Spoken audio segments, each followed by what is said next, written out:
5, des versets 18 au verset 24. Jéred, âgé de 162 ans, engendra Enoch. Jéred vécut, après la naissance d'Enoch, 800 ans, et il engendra des fils et des filles. Tous les jours de Jéred furent de 962 ans, puis il mourut. Enoch, âgé de 65 ans, engendra Méthusélah. Enoch, après la naissance de Méthusélah, marcha avec Dieu 300 ans, et il engendra des fils et des filles. Tous les jours d'Enoch furent de 365 ans. Enoch marcha avec Dieu, puis il ne fit plus parce que Dieu le prit. Amen. Et on veut lire un autre passage dans le Nouveau Testament, dans Hébreux 11. On va lire des versets 5 et les versets 6. On va arrêter notre pensée ce matin sur la vie de cet homme remarquable, Enoch. Et Hébreux 11, on sait que c'est le passage qui nous parle de la foi, les héros de la foi des anciens. Et il a écrit ceci au sujet d'Enoch: c'est par la foi que Enoch fut enlevé pour qu'il ne vit point la mort et qu'il ne parut plus parce que Dieu l'avait enlevé. Car avant son enlèvement, il avait reçu le témoignage qu'il était agréable à Dieu. Or, sans la foi, il est impossible de lui être agréable, car il faut que ceux qui s'approchent de Dieu croient que Dieu existe et qu'il est le rémunérateur de ceux qui le cherchent. Amen. Un beau passage sur la vie de Enoch. Et vous savez, la vie de Enoch, il n'y a que 3 passages de la Bible qui en parlent. Bien sûr, il y a tout un livre apocryphe qui a été écrit dessus, mais ce n'est pas inspiré ce livre-là, donc ne le lisez pas. 3 passages de la Bible nous parlent de Enoch. Enoch, on n'en dit pas beaucoup de choses sur lui. Par exemple, David, on voit il y a des passages qui parlent de la vie de David. Joseph, il y a des passages entiers qui parlent de la vie de Joseph. Mais Enoch, il y a que ces quelques passages. Mais la vie de Enoch est marquée par ce verset 6 de Hébreux 11. Et c'est vrai que des fois, on cite ce verset. Or, sans la foi, il est impossible d'être agréable à Dieu. Mais ce verset est rattaché à la vie de Enoch. Il est rattaché au témoignage d'Enoch. Et nous montrer que Enoch, c'était un homme de foi. Et Enoch, il a marché dans la foi et par la foi. La vie d'Enoch nous parle vraiment de cette marche de la foi. Et ce matin, j'aimerais vraiment nous encourager à être comme des Enoch, de dire: Seigneur, aide-moi à marcher par la foi. Alléluia. Aide-moi à demeurer dans la foi alors que je marche avec toi, que ce soit d'un point de vue individuel, que ce soit d'un point de vue collectif, que nous puissions continuellement grandir dans la foi. Les disciples avaient un jour prié et ils avaient dit au Seigneur: Seigneur, augmente-nous la foi. Amen. Et je dis, c'est vrai, c'est une bonne prière. Et quand on fait cette prière, le Seigneur va nous conduire de telle sorte que notre foi puisse augmenter. En tout cas, dans ce verset 6, je note une chose, c'est que la Bible dit ceci: sans la foi, il est impossible. Amen. Bien-aimé, c'est exclusif. Sans la foi, il est impossible d'être agréable à Dieu. À côté de ce verset, on voit aussi la parole de Jésus qui disait à ce papa qui a porté son enfant, et son enfant qui de fois était tourmenté par un esprit, et il vient et dit: Jésus, si tu peux faire quelque chose. Jésus lui dit: si je peux. Et Jésus lui dit: tout est possible à celui qui croit. Et ces 2 versets mis en parallèle nous montrent combien la foi est tellement importante et on a besoin de grandir dans la foi. Je n'ai pas lu le début de ce chapitre 11, mais le verset 2 nous dit: pour l'avoir possédé, les anciens ont reçu un témoignage agréable. Amen. Donc le fait d'avoir la foi, d'avoir une foi forte, on aura un témoignage agréable. Agréable à Dieu, mais agréable aussi tout autour de nous. On a vraiment entendu ces dons spirituels ce matin, mais vraiment forts. Et c'est vrai que des fois, nous ne réalise pas toujours que notre louange est adorable aux yeux de Dieu, est agréable, que vraiment Dieu désire notre louange. Des fois, on peut se dire: mais Seigneur, qui suis-je pour que tu sois un peu suspendu au bout de mes lèvres pour entendre ma louange? Mais le Seigneur dit simplement: vous êtes ceux que j'ai créés, vous êtes ceux que j'ai formés pour ma gloire. Alléluia. C'est-à-dire que nos vies sont appelées à manifester la gloire de Dieu. Et lorsque nos vies manifestent sa gloire, alors notre Dieu est élevé, il est loué et il est adoré. C'est pour ça qu'on veut en permanence, Seigneur, t'adorer, une vie par la foi. Quand on regarde ce passage de Hébreux 11, il ne nous est pas parlé d'Adam, mais il nous est parlé de Abel. Parce que Abel, c'est quelqu'un qui avait une foi particulière. On sait une chose, c'est que ses premiers pères dans la foi, ils n'avaient pas la Bible comme nous. C'est une démonstration de la force de leur foi. Abel, peut-être qu'il avait été enseigné par son papa, qui lui avait dit, pour être agréable à Dieu, il faut le sacrifice. Et Abel, ce qu'il faisait, quand il voulait apporter un sacrifice à son père, il tuait un animal. Et ce sacrifice-là préfigurait déjà le sacrifice de Christ qui allait arriver. Et la Bible déclare ceci, que c'est par la foi qu'il a offert ce sacrifice, et que ce sacrifice était plus excellent que celui de son frère. Amen. On peut se dire, mais Seigneur, c'est un simple sacrifice. Mais c'est un sacrifice rempli de foi, et cette foi s'appuyait sur une parole qu'il avait reçue. Alléluia. On traverse 7 générations. La Bible dit qu'Enoch, c'est le 7e. Entre les deux, on ne parle pas de 7, on ne parle pas de tous les autres, mais on s'arrête sur Enoch. Après Enoch, on ne parle pas des autres, et ensuite on va s'arrêter sur Noé, pour parler de leur foi. Ce sont des personnes qui ont eu des foi spéciales aux yeux de Dieu, des personnes qui n'avaient pas la parole. Et je dis, Seigneur, vraiment, nous sommes mieux lotis qu'eux, et aide-nous avec la parole que nous avons à avoir une foi tellement forte. La foi de Enoch était caractérisée par ce qu'on voit dans ce verset de Genèse 5. La Bible dit, Enoch, après la naissance de Mithushélah, son fils, marcha avec Dieu 300 ans et il engendra des fils et des filles. Enoch marcha avec Dieu, puis il ne fut plus parce que Dieu le prit. Alléluia. Bien-aimé, c'est puissant. Il n'y en a que 2 dans la Bible qui n'ont pas connu la mort. C'est Enoch et Élie. À 2 reprises, la Bible nous dit ici que Enoch marcha avec Dieu. La foi, c'est ça, c'est marcher avec Dieu. Marcher à côté de Dieu. Alléluia. Très certainement, quand on lit Genèse 6, on voit le monde était tellement mauvais. Et la Bible le dit, les hommes étaient tellement méchants. Et c'est à partir de Genèse 6 que Dieu a réduit l'espérance de vie terrestre des hommes. Sinon, avant, les hommes vivaient tellement longtemps. Enoch, il a vécu 365 ans. Vous vous imaginez? Et son fils, il a vécu 969 ans. Mais Seigneur, comment il a fait? Alléluia. De voir toutes ces générations passer. Je ne sais pas si on s'imagine un peu de vivre pendant 969 ans. Je pense à notre sœur Claudette Rini qui est avec nous ce matin. Je nous dis, ma sœur Claudette, imaginez-vous que le Seigneur vous fait vivre 969 ans. Waouh! Près de 10 siècles sur cette terre. Mon frère, ma soeur, c'est ce que Methushélah a vécu. Avant, la vie était longue. Mais à cause du péché, Dieu a réduit cette vie. Mais ce qui nous interpelle, c'est que Enoch, il a marché. Il n'a pas lâché la main de Dieu. Sa vie n'était pas facile. Sa vie a été certainement faite de soubresauts, des coups durs, des coups de moins bien, des déceptions. Mais la Bible dit, il était attaché à Dieu. Et je veux nous encourager, soyons attachés à Dieu. Des fois, il y a des choses qui peuvent arriver dans nos vies. Ça peut être des coups bas qui peuvent être là. Et on peut être tenté de laisser le Seigneur. Et on peut être tenté même de s'éloigner. On peut même être tenté de s'éloigner de l'Église. Mais je veux nous dire, ne nous éloignons pas. Alléluia. Restons attachés à Dieu. Marchons main dans la main avec Dieu. La Bible dit dans Amos 3:3, 2 hommes marchent-ils ensemble sans être convenus? Si Enoch a marché avec Dieu, c'est qu'avec Dieu, il a trouvé un terrain d'entente. C'est qu'avec Dieu, il a trouvé quelque chose avec lequel ils seront associés. Je veux dire, Seigneur, aide-moi à marcher avec toi. Aide-moi à m'entendre avec toi. Aujourd'hui, on a la parole. Seigneur, je veux marcher avec toi. Aide-moi à m'entendre avec toi sur ta parole. Alléluia. Aide-moi à faire ce que ta parole me dit, comme je disais dimanche dernier. Des fois, ça sera un défi. Notre frère nous a parlé pendant longtemps sur Noé. Pour Noé, c'était un défi. Noé était là, Dieu vient lui dire, construis-toi un grand bateau, construis-toi une arche, car je vais envoyer la pluie, je vais envoyer un déluge. La Bible dit que Noé a 500 ans quand Dieu lui dit cela.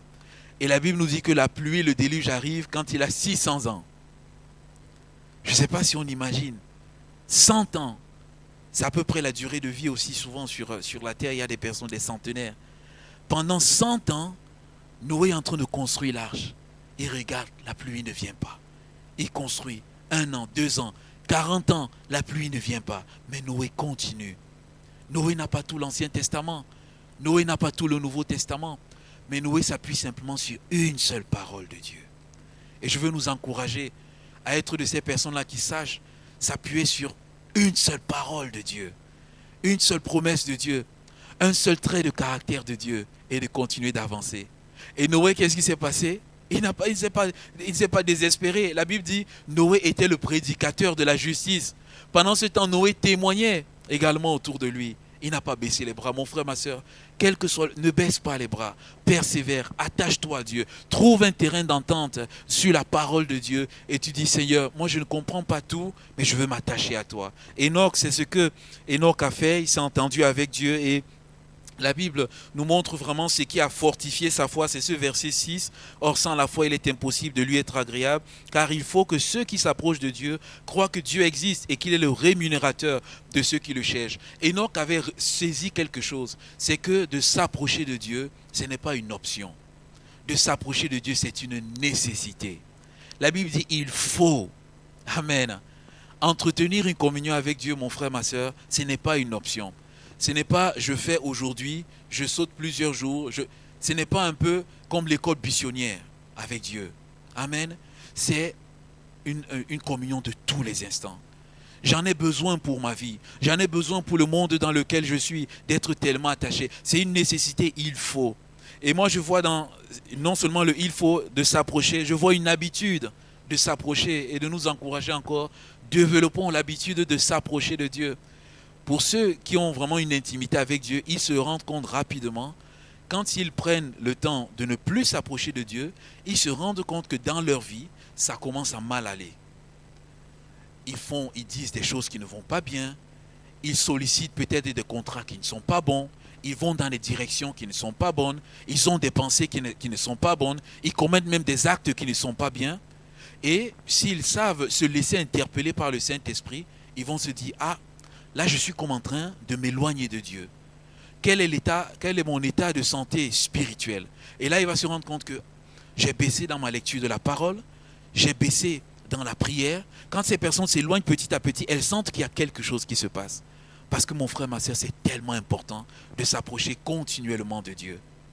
Il y a l'ange Gabriel, quand il vient annoncer à Zacharie que Zacharie aura un enfant. Moi, j'aime bien ce que l'ange Gabriel dit. Et longtemps avant lui, il y avait un autre homme de la Bible qui l'a dit. Zacharie, il pose la question, bon, mais comment est-ce que cela arrivera? Zacharie ne croit pas. L'ange vient lui dire que voilà, ton épouse t'enfantera. Élisabeth était déjà usée et fatiguée.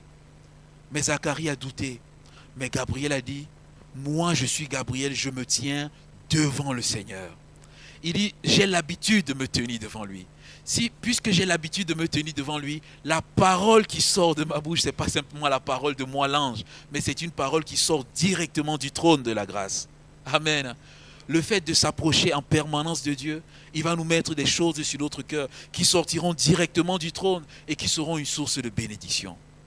Élie, dans l'Ancien Testament, il a dit la même chose à Akab. Il a dit à Akab, moi je suis Élie et je me tiens devant Dieu. Et quand Élie il a prié, pendant 3 années et demie, le ciel s'est fermé. Un homme bien-aimé, il a prié, le ciel s'est fermé. J'ai partagé ce thème un jour à Oulin, un jour je partagerai ici. Bien-aimé, Élie a reçu une prérogative que seul Dieu peut faire. Qui est celui qui est capable de fermer le ciel, mon frère, ma soeur? Ce n'est que Dieu. Mais le fait de se tenir dans la présence de Dieu, Élie a reçu la capacité de faire ce que Dieu seul peut faire. Parce que Élie se tient devant Dieu, Élie a aussi la capacité d'ouvrir le ciel. Amen. Je dis, Seigneur, je sais que ma communion avec toi n'est pas encore à la hauteur de Élie, mais aide-moi à être de la même trempe que Élie. Alléluia. Aide-moi d'être à la hauteur comme Élie. Non pas pour ma gloire personnelle, oh non, je ne suis rien. Seigneur, afin que je sois toujours humble, je m'humilie sous ta puissante main, parce que je sais que ta parole dit, au temps convenable, tu m'élèveras, non pas pour qu'on me voie, mais pour que la parole qui sorte de ma bouche soit une parole qui va faire du bien à ceux qui l'entendent, soit une parole qui va ouvrir les cœurs. Seigneur, que moi je diminue et que toi tu croisses. Alléluia.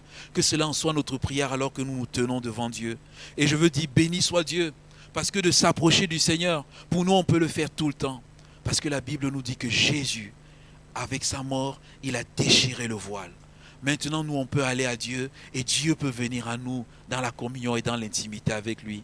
C'est la raison pour laquelle la Bible dit ceci, par lui, par Jésus, offrons sans cesse des sacrifices de louange à Dieu. c'est-à-dire le fruit des lèvres qui célèbrent son nom. Amen. C'est un beau verset. Ce n'est pas par mes propres forces, je ne peux pas. Ce n'est pas par mon intelligence, je ne peux pas. Ce n'est pas par mon épouse, ce n'est pas par mon frère, par ma sœur que j'offre des louanges, mais c'est par Jésus-Christ. La Bible dit qu'il a tracé une route nouvelle et vivante et on peut s'approcher. C'est la raison pour laquelle, vraiment, dans la droite lignée de ce don spirituel qui a été apporté ce matin, vraiment, je nous encourage. Je sais, des fois, ça peut être difficile d'élever la voix, mais je nous encourage, voilà, à pouvoir dire, Seigneur, tu dis que par Jésus, qu'on puisse t'offrir sans cesse. Alléluia. Donc nos vies doivent être en permanence dans une louange et une adoration à Dieu. Alors que ces vies sont en permanence dans une louange et une adoration à Dieu, le Seigneur sera glorifié et nos vies aussi. La Bible dit, celui qui s'approche de Dieu, qu'est-ce qu'il doit faire? Sur quoi reposait la foi de Enoch? Enoch croyait que Dieu existe. Amen. Enoch croyait que Dieu existe. Tout le monde croit que Dieu existe. La Bible dit, les démons aussi croient que Dieu existe, mais ils tremblent. Mais quand on regarde derrière ce mot existe, c'est un autre mot particulier. C'est le mot que Moïse, un jour, a utilisé lorsqu'il devait parler aux enfants d'Israël. Moïse est envoyé par Dieu, mais Moïse lui-même, il ne connaissait pas Dieu. Il était déboussolé. Parce que ce Dieu qu'il a voulu servir un jour, il a eu l'impression que ce Dieu l'a déçu. Et lorsque Dieu vient devant lui, il dit, mais j'irai devant les enfants d'Israël, mais je dirai que qui m'envoie? Parce que je ne te connais pas. Je ne connais pas qui tu es. La dernière fois, j'ai voulu défendre mon frère hébreu. Je l'ai tué et Pharaon a voulu me tuer. Pourtant, j'ai ressenti l'appel divin sur mon cœur. Mais finalement, je ne te connais pas. Dieu lui a dit, je suis celui qui suis. Voilà le nom de Dieu. Je suis celui qui suis. C'est-à-dire, je suis le Dieu d'éternité. Alléluia. Enoch, il croyait que Dieu était le Dieu d'éternité. C'est-à-dire que c'est le Dieu créateur. C'est le Dieu qui a créé tout. C'est le Dieu qui tient les temps et les circonstances entre ses mains. C'est le Dieu qui a donné le souffle de vie à toute chose. C'est le Dieu qui, s'il retire son souffle de vie, tout le monde va mourir. Alléluia. Si ce matin, Dieu se met en colère, il dit, je retire tout le souffle de vie, ceux qui viendront, ils entreront, ils verront que nous tous, nous sommes morts. Pourquoi? Parce que c'est Dieu qui nous a donné ce souffle de vie. Enoch avait confiance en ce Dieu-là. Il avait confiance en ce Dieu qui est rempli de majesté, en ce Dieu qui est rempli de sainteté et en ce Dieu qui est puissant. Et j'aimerais nous dire par-dessus tout que notre foi soit enracinée sur le fait que Dieu est le Dieu d'éternité. Il n'a pas été créé, il a toujours existé. Il n'est pas limité par le temps, il est hors du temps. Et il maîtrise le temps. Alléluia. Moïse, dans son cantique, dans le psaume 90, il dit ceci, avant que les montagnes fussent créées, tu étais. De génération en génération, tu as été notre refuge. Et j'aimerais encourager la foi de quelqu'un ce matin. Peut-être que nous sommes découragés, abattus. J'aimerais dire, Moïse a dit de génération. Moïse a vécu 120 ans. Alléluia. Donc il a eu le temps de voir des générations passer. Amen. De génération en génération. Je veux dire, Seigneur, dans la génération de mes pères, tu as été leur refuge. Dans ma génération, tu es mon refuge. Dans la génération de mes enfants, tu seras mon refuge. Alléluia. Des fois, on se pose souvent des questions dans le monde aujourd'hui et des fois avec tous les idéologies qui viennent, on se pose la question, j'en parlais même encore cette semaine, on se pose la question, est-il encore nécessaire dans le monde dans lequel nous sommes de faire venir des enfants dans ce monde? Est-il encore nécessaire d'enfanter? Quand on regarde ce monde qui de plus en plus est détruit, le péché qui augmente de plus en plus, est-il encore nécessaire que des femmes accouchent dans ce monde? Et c'est vrai, on peut se poser la question. Et on peut réfléchir humainement de se dire, c'est vrai, le monde va mal. Mais parce que moi, je n'ai pas envie que l'enfant qui arrive dans ce monde souffre, je décide de ne pas avoir d'enfant. Ça, c'est une bonne pensée. C'est une bonne pensée. Parce que j'aime cet enfant potentiellement qui va arriver. Donc, puisque je ne veux pas qu'il souffre, alors je ne le fais pas venir. C'est une bonne pensée humaine.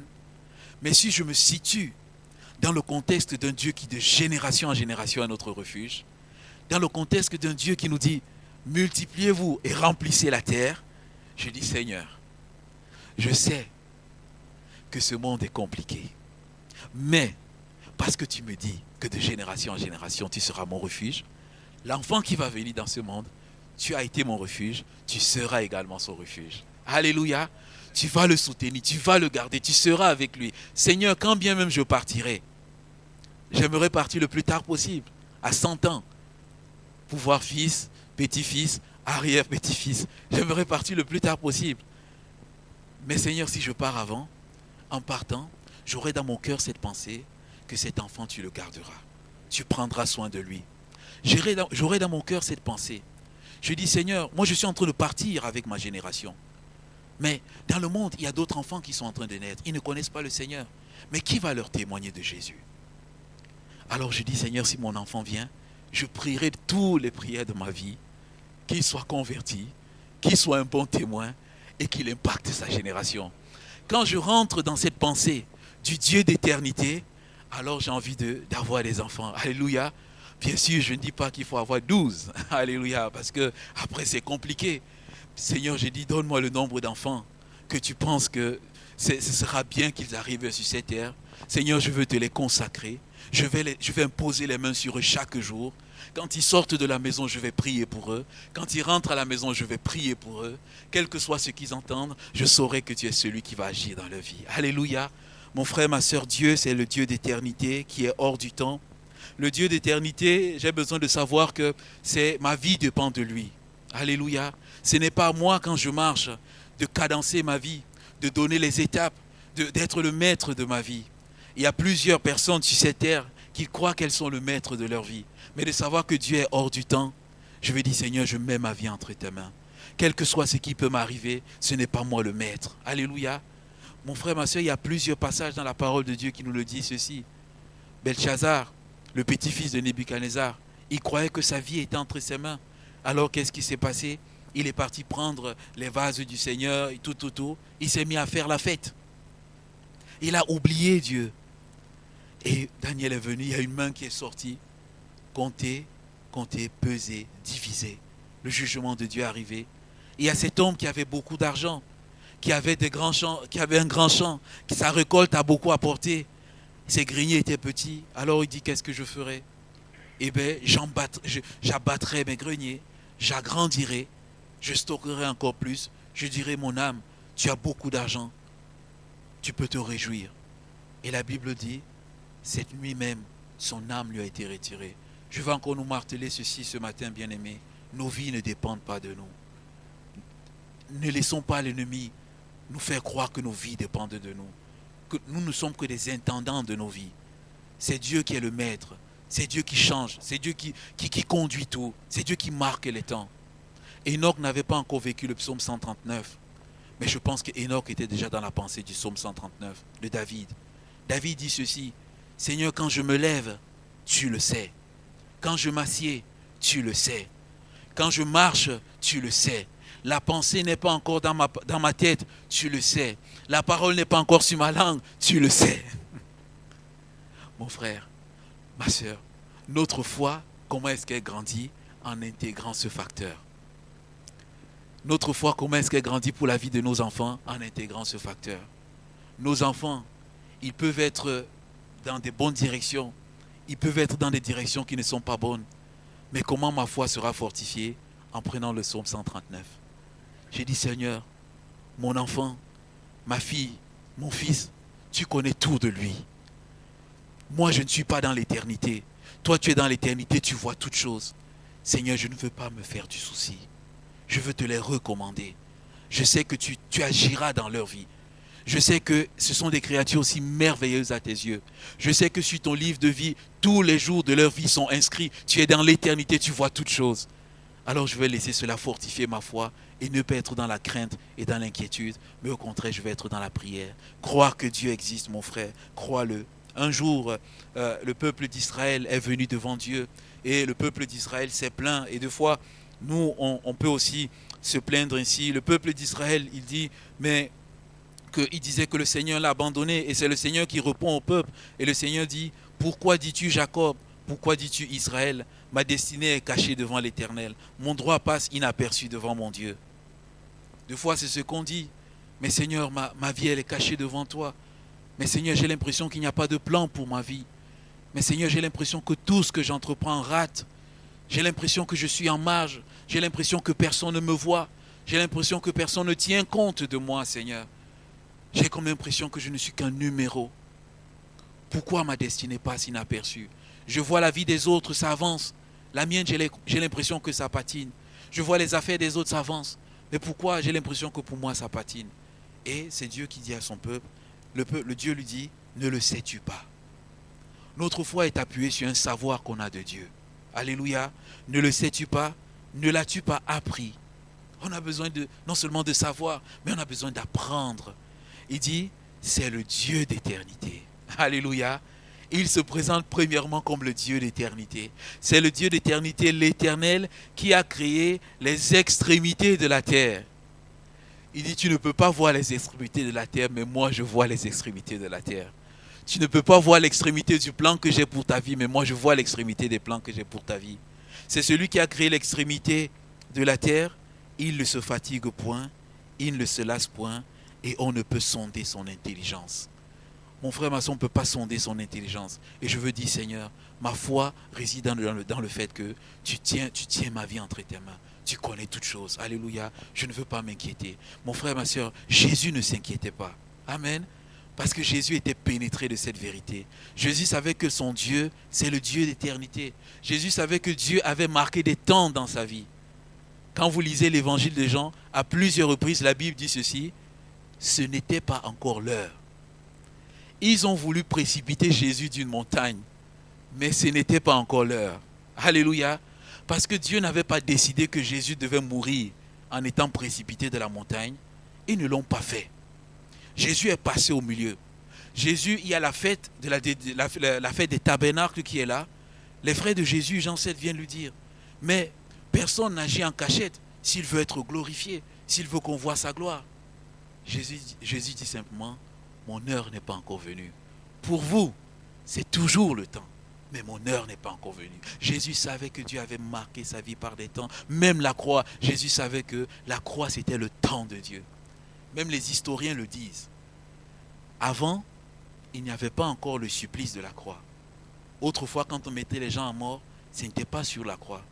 Mais Dieu a attendu que les hommes mettent en place le supplice de la croix pour envoyer son Fils sur la terre, parce que de toute éternité, il savait qu'il fallait que son Fils meure sur la croix. Tant que les hommes n'avaient pas encore inventé cela, Christ ne pouvait pas venir. Mon frère, ma soeur, ta vie est entre les mains de Christ. Ta vie est entre les mains de Dieu. Fais-lui confiance. C'est le Dieu d'éternité. Le grand je suis, quand on s'arrête sur cette pensée de Moïse, le grand je suis, c'est le grand Jésus qui a vu la souffrance du peuple d'Israël en Égypte, qui est venu. Celui qui croit que Dieu existe, c'est celui qui croit que Dieu voit sa souffrance qui vient. Le grand je suis, c'est celui qui a fait des miracles en Égypte pour le peuple d'Israël. Ces miracles-là, c'est pour l'Égypte. Mais mon frère, ma soeur, ces miracles-là, c'est aussi pour nous. Parce que l'apôtre Paul dit dans 1 Corinthiens 10, toutes ces choses ont été écrites pour nous servir de témoignage. Amen. Des fois, Dieu ne refait plus certaines choses parce qu'il nous dit, mais j'ai déjà tout marqué dans la Bible.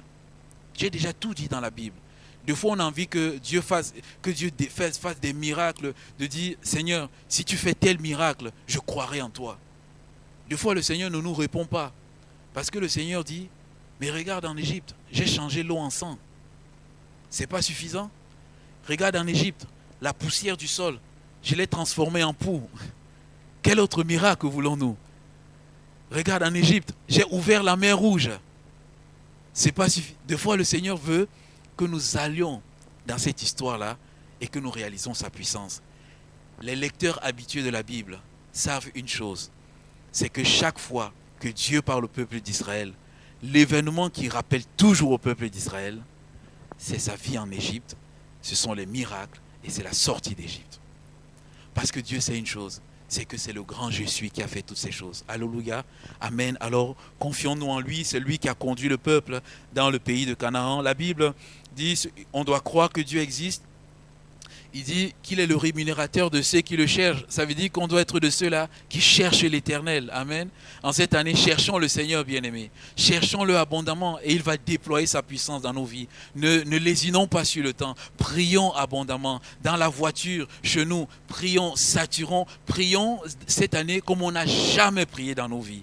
Je veux nous encourager à cela. Prions cette année comme on n'a jamais prié. Et je vous assure, on est en train d'expérimenter cela en ce moment. Amen. Le fait de prier comme on n'a jamais prié et on voit Dieu qui agit. Enoch, il savait qu'il fallait qu'il cherche constamment Dieu, constamment la présence de Dieu. Le Seigneur dit dans Amos, il dit cherchez-moi et vous vivrez. Ma vie dépend de ma recherche de Dieu. Moins je cherche Dieu, moins j'ai la vie. Oh, quand il parle de la vie, au premier abord, il ne parle pas simplement de la vie physique, il parle de la vie spirituelle. Il dit celui qui le cherche, qui cherche l'Éternel en permanence, il sera vivant. Parce que quand je cherche l'Éternel en permanence, l'Éternel va venir et l'Éternel va me faire connaître qui il est. Et quand l'Éternel me fait connaître qui il est, c'est la vie qui se manifeste au travers de moi. Amen. C'est la raison pour laquelle, quand vous êtes en contact de quelqu'un dont vous savez qui cherche l'Éternel, vous n'avez même pas besoin de le dire. Vous sentez qu'il y a la vie de Dieu en lui. Amen. Quand vous êtes en contact de quelqu'un qui a cherché Dieu et qui est rempli du Saint-Esprit, il ne vous l'a pas dit. Mais quand vous êtes à son contact, vous sentez qu'il y a la vie en lui. Même quand il prie, vous vous dites, il y a quelque chose dans ce frère-là. Il y a quelque chose dans cette sœur-là. C'est vrai, il ou elle ne m'a pas dit qu'elle est baptisée, mais on sent qu'il y a la vie. Mon frère, ma sœur, cherchez l'Éternel continuellement et l'Éternel transformera ta vie. Je me suis arrêté sur le nom de Enoch. Enoch, il a un beau nom. Et s'il y a des parents qui cherchent des noms, je propose Enoch. Amen. Peut-être certains diront, mais Enoch, c'est un vieux nom. C'est un vieux nom. Aujourd'hui, les parents cherchent souvent des noms, voilà. Mais de chercher Enoch. Vous savez ce que veut dire Enoch? Enoch veut dire dédié. Enoch veut dire consacré. Enoch veut dire initié. Alléluia. Sa vie parlait de tout. Enoch, c'était un homme qui était consacré, qui s'était abandonné à Dieu. Alléluia. Seigneur, donne-nous d'être des Enoch, des hommes et des femmes qui sont consacrés à toi, consacrés à la prière, à la louange, à l'adoration, au témoignage, à l'évangélisation, consacrés aux dons spirituels, consacrés à servir, Seigneur mon Dieu. Seigneur, donne-moi que ma vie soit entièrement dédiée. Ce message, le premier message de l'année, consacre ta vie à Dieu. Appelle-toi Enoch, te dis Seigneur, je te donne ma vie. Fais de ma vie ce que tu veux. Seigneur, je ne suis pas le maître de ma vie. Pas par mes pensées, mais par tes pensées à toi. Me voici entre tes mains. Enoch était dédié. Et il y a un moment, et quand j'ai médité cela, quand je me préparais ce matin, j'arrivais, le Seigneur a commencé, il y a une pensée qui est revenue, et le Seigneur me dit, mais regarde, c'est à partir de 65 ans que la vie d'Enoch a changé. On dit qu'Enoch a vécu 65 ans, mais on ne sait pas pendant ces 65 ans qu'est-ce qui se passe. À partir de 65 ans, la Bible marque comme un jalon du départ de sa consécration. Et je me dis, mon frère, ma soeur, peut-être que ce matin, c'est un jalon du départ de ta consécration dans la marche avec le Seigneur. Peut-être que pour une âme ce matin, ce sera le jour de ta conversion. Le jour où tu vas donner complètement ta vie à Dieu. Et à partir de ce matin, tu vas continuer de consécration en consécration pour la gloire de ton Seigneur. Enoch veut dire consacré, mais Enoch veut dire aussi initié. Son nom est fort, mais à quoi est-ce que Enoch avait été initié? Quand je vois dans l'initiation, vous voyez déjà la pensée. On parle d'initié. Initié, c'est quelqu'un qui a été enseigné. Enoch, puisqu'il marchait avec Dieu, il a été enseigné près de Dieu. Et j'aimerais nous dire, soyons des initiés. Alléluia. Soyons de ceux et celles-là qui sont enseignés auprès de Dieu. Soyons de ceux et celles-là qui se laissent enseigner. On dit souvent en français le mot, soyons enseignables. Malheureusement, trop souvent, les chrétiens ne sont pas enseignables. Malheureusement. Des fois, on partage, on dit certaines choses, mais il y a un blocage dans les cœurs. Ils refusent. Parce qu'on a notre pensée à nous, peut-être parce qu'on a fait une expérience, quand Dieu lui-même veut nous enseigner, On refuse l'enseignement de Dieu. Pourtant, c'est l'enseignement de Dieu qui doit primer sur notre expérience. Des fois, Dieu nous dit quelque chose. Simplement, je dis, Seigneur, tu es plus grand que moi. Si tu me dis cette chose, ma simple foi comme un petit grain de sénévé, je vais l'appliquer et je vais voir la réalisation. Je vais dire, Seigneur, rends-moi enseignable. Alléluia. Être enseignable, c'est d'être humble. Seigneur, d'être modélable. De savoir que même à n'importe quel âge, regardez, il avait 300 ans. Il a marché 300 ans avec le Seigneur. Il est resté enseignable. Alléluia. Il ne s'est pas appuyé sur ses expériences pour se dire, mais Seigneur, j'ai toujours fait comme ça. Ça a toujours été comme ça. Seigneur, c'est comme... Mais je me laisse enseigner. Et moi, je pense que c'est un homme, en se laissant enseigner, sa vie a changé. Vous voyez, Enoch, ce sera un volet de l'enseignement que je partagerai un jour. Mais Enoch, en fait, à 65 ans, quand il a donné naissance à son fils, il a donné un nom particulier à son fils, Métuchéla. C'est un nom particulier. Mais Enoch, c'était un homme qui était enseignable. Et moi, je pense de tout mon cœur que le nom qu'il donne, Métuchéla, ça vient de Dieu. C'est un nom qui est inspiré de Dieu. Enoch a accepté de donner un nom. Il ne comprenait pas, mais il a fait confiance à Dieu. Métuchéla a vécu 969 ans. Le nom Métuchéla veut dire, à sa mort, le jugement. Métuchéla est mort à 969 ans. Quand Métuchéla est mort, Noé avait 600 ans et le déluge est arrivé. Il n'a pas vécu cela, il n'a pas vu cela. Mais parce qu'il a laissé son cœur être enseigné par Dieu, il a accepté ce que Dieu voulait lui dire, il a pu donner un message de jugement. Quand je partagerai le message, je vous montrerai, Métuchéla était un témoignage pour plusieurs générations. Métuchéla était une prédication pour plusieurs générations. Simplement parce qu'un homme a accepté d'être enseigné par Dieu. Mon frère, ma soeur, acceptons d'être enseignés par Dieu. Vraiment, c'est le cri de mon cœur ce matin. Amen. Je le dis, mais je le dis à moi également. Acceptons d'être enseignés. De dire, Seigneur, enseigne-moi. Seigneur, je peux avoir tellement d'années de marche avec toi. Je peux avoir tellement d'expérience. Enseigne-moi, Seigneur. Parce que tu es un Dieu qui bouge. Et aujourd'hui, je ne veux pas trop rentrer dans les détails, mais on observe tellement de choses. C'est que certaines personnes restent dans des schémas, dans les cadres du passé. Ils ne se laissent pas enseigner par Dieu. Je le redis encore, bien-aimé, notre Dieu est un Dieu qui est en mouvement. Notre Dieu est un Dieu qui est en mouvement. Et pour avancer avec Dieu, on a besoin. Lorsque le réveil est arrivé, c'est parce que ceux qui étaient là, ils étaient restés dans un schéma et qu'il y a une génération qui a décidé de chercher Dieu. Quand vous voyez le réveil qui est arrivé, le réveil arrive toujours par des personnes qui ont été renouvelées dans leur intelligence, qui se sont laissées renouveler. Sondez l'histoire du réveil, vous allez voir, tous les réveils qui sont arrivés dans l'histoire, ça vient toujours par des personnes que Dieu a suscitées. Bien-aimés, Luc 3 nous dit ceci. À ce moment-là, il y avait Anne, il y avait Caïphe, il y avait toutes les sommités, tous les anciens, toutes les autorités. Mais Dieu a parlé à un homme. Il s'appelait Jean-Baptiste. Jean-Baptiste n'était rien du tout. Jean-Baptiste était dans le désert. Des habits de poil, de chameau, une ceinture. Et il mangeait des vers de terre. Mais c'est à lui que Dieu a parlé. Parce que Jean-Baptiste, c'était quelqu'un d'enseignable, bien-aimé. Jean-Baptiste avait un cœur ouvert à Dieu. Il ne comprenait pas tout. Je parlais vendredi dernier. Jean-Baptiste dit ceci.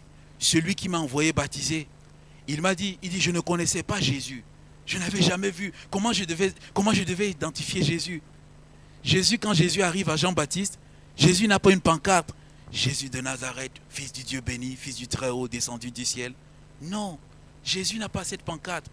Mais Dieu a dit à Jean-Baptiste, celui sur qui tu verras l'Esprit descendre, c'est lui. C'est lui l'agneau de Dieu. C'est lui qui baptise du Saint-Esprit. Personne, la Bible ne nous montre pas que la colombe était déjà descendue sur quelqu'un. On n'avait jamais vu ça. La colombe était descendue, la colombe, c'est dans la Genèse. Lorsque Noé a envoyé la colombe, elle est revenue avec le brin dans sa bouche d'olivier. Mais passé cela, jamais. Mais si Jean-Baptiste s'était dit, mais Seigneur, on n'a jamais vu la colombe descendre sur quelqu'un. Comment tu me dis celui sur qui la colombe va descendre? Ou alors aussi dit, mais Seigneur, la colombe, Peut-être que la colombe et le pigeon, il peut descendre sur la tête de tout le monde. Mais Jean-Baptiste avait été sensible. Et Jean-Baptiste a introduit le Seigneur Jésus. Vraiment, je veux nous encourager parce que je sais une chose, bien aimée, qu'on est dans les temps de la fin et Dieu veut envoyer un réveil. Dieu veut envoyer un réveil. Amen. Dans toutes les assemblées, bien aimées, suivez toutes les assemblées. Vous allez voir, Dieu veut envoyer un réveil. Et dans toutes les assemblées, il y a un virage que le Seigneur est en train de prendre. Dans toutes les assemblées. Non pas un virage vraiment de l'exubérance et tout. Non, non, non. Un virage de la recherche de l'Esprit. Alléluia. De la recherche de la présence du Seigneur. Et on a besoin de nous disposer, de dire, Seigneur, rends-moi enseignable alors que je te cherche. Que le réveil arrive. Plaise à toi peut-être par moi, au travers de ma prière. Au pays de Galles, lorsqu'il y a eu le réveil, c'était pas un jeune homme, Evans Roberts. Mais quand on parle de lui, mais c'était un simple jeune homme. Mais c'est un jeune homme un jour qui a décidé de se consacrer à Dieu. Le réveil est arrivé.